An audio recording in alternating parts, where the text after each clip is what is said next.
This is the intake for Project Miata. As you see, it's already been sandblasted.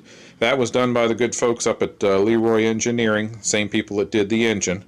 Now, we were going to do a black powder coat wrinkle finish on here, but we couldn't because we didn't have the time. The reason why is because it is really, really coked up on the inside here. It's hard to see on camera. Try to get it a little bit better for you so you can see it. All that black in there is really a lot of built up material in there, and it would have outgassed. In other words, it would have been smoking for a couple days, just burning all that stuff off. I'll just get a close in picture of that. Let me see. You can see it a little bit in there, but it is really, really bad. So today we are going to do a burn of this. It's not something that we really recommend doing, but it is effective to get all of that buildup out of there, because as you can see right here, this is what the wall looks like, and then you can see how thick that is, and it is really, really built up. What we're thinking is there was actually a clogged or stuck open EGR that allowed this to get all disgusting, but after 250,000 miles, those things happen. So let's see what we can do on cleaning all that out, and then we're going to put a paint finish that's still going to be wrinkle black, that's going to kind of go with our theme of our engine, and hopefully it turns out really good. Alright, I didn't want to bore you with all the scrubbing in the parts washer, but suffice it to say, got it a lot cleaner than it was. If you look at the runners, they are a lot cleaner. Definitely usable. I'm thinking about getting a Skunk Works intake anyways when I do my turbo, so this is probably not going to stay on here long, but we're going to go ahead and let this dry overnight, and then we're going to get to painting it. We're going to do, like I said, the black wrinkle finish. I'll show you how to do that and how to get the wrinkles to pop out using a heat gun. If you don't have a lot of heat, if you're down in Florida or something like that, just set it out in the sun. You get enough heat in it, but right now it's in the 60s or so for the high, and it actually might snow in the next couple days up here, so we're going to use a heat gun. So let's go ahead and get to that. Alright, so we're back again today, and today we're actually going to do the wrinkle finish on this intake. We were going to do it last week, but we had some things that popped up and we weren't able to do it. So today what we're going to do is we're going to go ahead and tape off the intake runners and things like that, and get it out there and get it at least coated. Now today is actually in the 60s up here, and we were hoping for like an 80-degree day. That way we could actually get the wrinkle to pop up on the surface. It needs heat to actually activate. But we've got a little secret, kind of a, I don't know if it's a tip or something. I mean, you guys probably already know how to do it using a heat gun, but we're going to show you how to do it that way, just in case you're in an area where you don't have the hot outside temperature to actually to make this happen on its own, because you can actually force it to happen just with artificial heat. But enough of that. Let's go ahead and get this done. Now that we got that all taped up and ready to paint, I'm going to use this VHT Wrinkle Plus. I've had very good luck with this in the past with my other intake that I did. You can see that video in the playlist. It's going to be for the Mazda Speed 3 that I did, and that turned out very well. So let's go ahead and get to painting and see how this turns out. Now this paint is a little different than what you normally get when you spray paint. Usually when you spray, you're just trying to get even coats. On this one, you really want to get heavy coats. So you're going to want to spray it this way, and then this way. So you're going to be going horizontally, vertically, and then diagonally to make sure you get really good coverage on that. And what it calls for is 3 heavy coats. So right now we've just got basically like a tack coat on there. It's not real heavy, but we're going to go ahead and get 3 heavy coats on there. They take about 5 minutes in between coats to flash off, so you want to wait for that.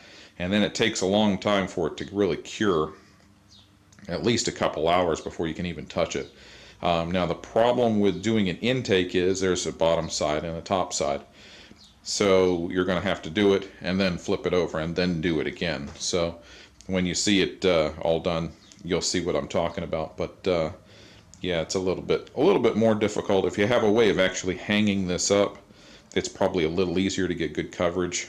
I don't know if I'm going to attempt that or not. I don't really have a way of really hanging stuff here in the garage, but we will see, and maybe try that a little bit too, because otherwise this is going to take literally a couple days to get done, and I want to get it done as quick as I can.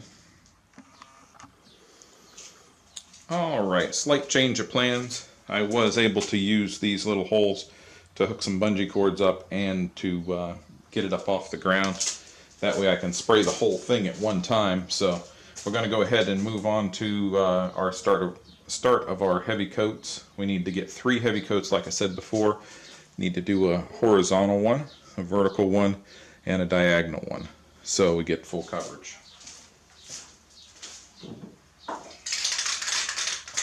And the secret to this wrinkling up is heavy coats. So let's go ahead and get this done.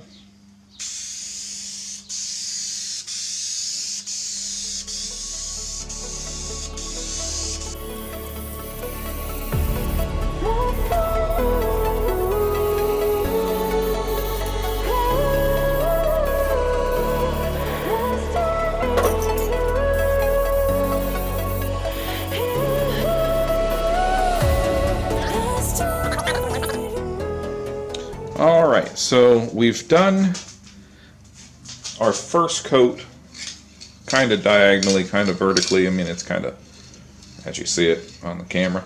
Then we did our second coat this way.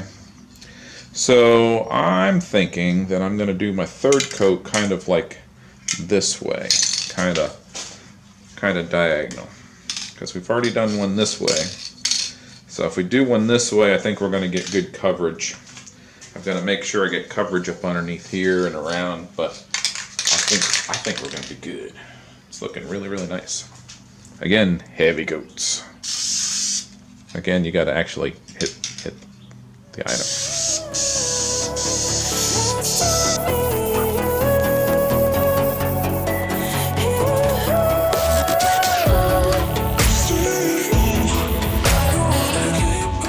Because of the awkward nature of how this is actually built and the way it looks, I'm actually going to do it in a couple different ways and put just a really nice thick coat on this last part.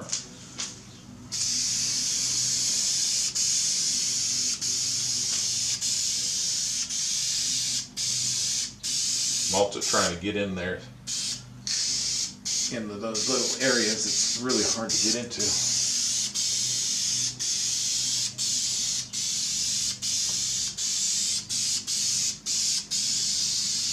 I want this thing to wrinkle up pretty nice here.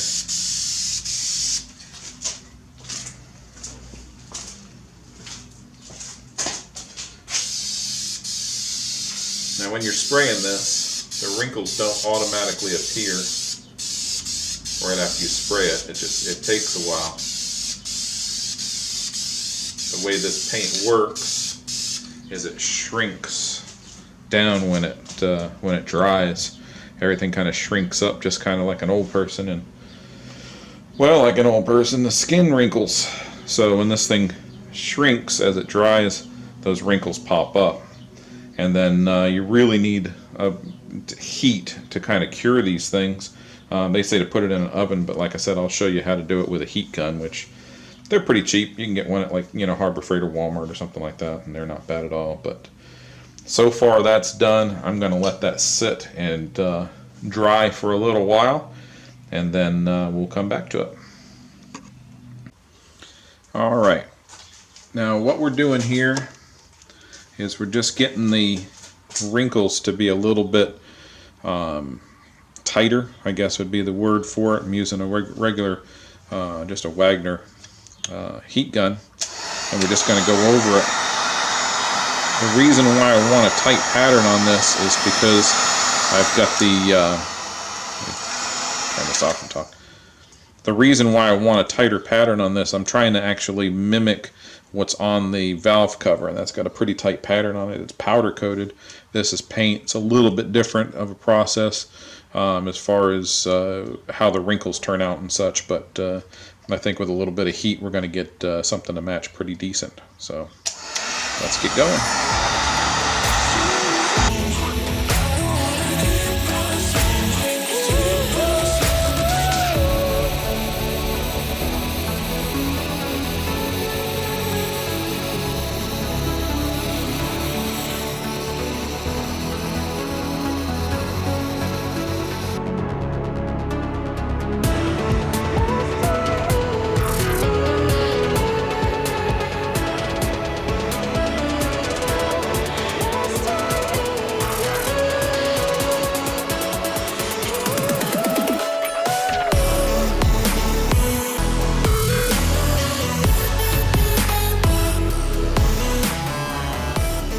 Well guys, that wraps it up for this intake build that we did, or intake painting I guess it would be.